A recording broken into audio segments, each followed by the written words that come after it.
उमेश पाटील यांच्या प्रत्येक आरोपाला खोडण्यात सचिन जाधव यशस्वी, लावरे तो व्हिडिओ चर्चेत।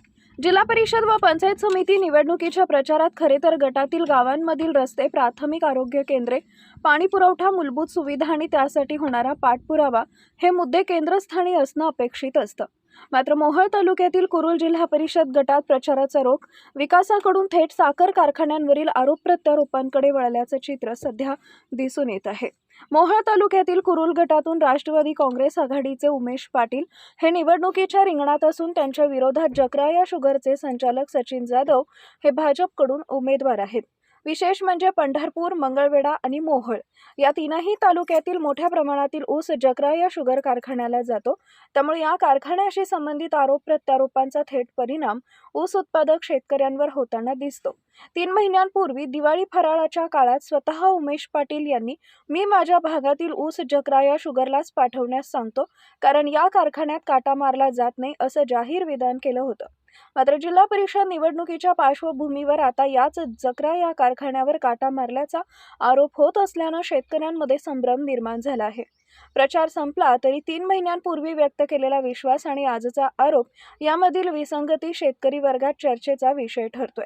आतापर्यंत वेळेत ऊस बिले देणारा आणि चांगला दर मिळवून देणारा कारखाना अशी प्रतिमा असलेल्या जकराया शुगरकडे शेतकरी विश्वासानं पाहतात। त्यामुळे उमेश पाटील यांनी केलेल्या आरोपांमागं निव्वळ राजकीय हेतू तर नाही ना, अशी उघड चर्चा आता कुरुल गटात सुरू झाली आहे। यामुळे ऊस उत्पादकांमध्ये उमेश पाटील यांच्याबाबत चीड आणि नाराजी व्यक्त होत असल्याचं चित्र आहे। दरम्यान मोजकं बोलणं आणि कामावर भर देणारी भूमिका सचिन जाधव यांची ओळख बनवताना दिसत आहे। बेगमपूर येथील सभेत उमेश पाटील यांच्या टीकेला उत्तर देताना लावरे तो व्हिडिओ असं म्हणत 2 महिन्यांपूर्वीचा जकराया कारखान्यावर विश्वास व्यक्त करणारा उमेश पाटील यांचाच व्हिडिओ भर सभेत दाखवण्यात आला। या एका व्हिडिओमुळे संपूर्ण प्रचाराची दिशा बदलली असून उमेश पाटील यांच्या आरोपांची हवा निघाल्याची चर्चा आहे।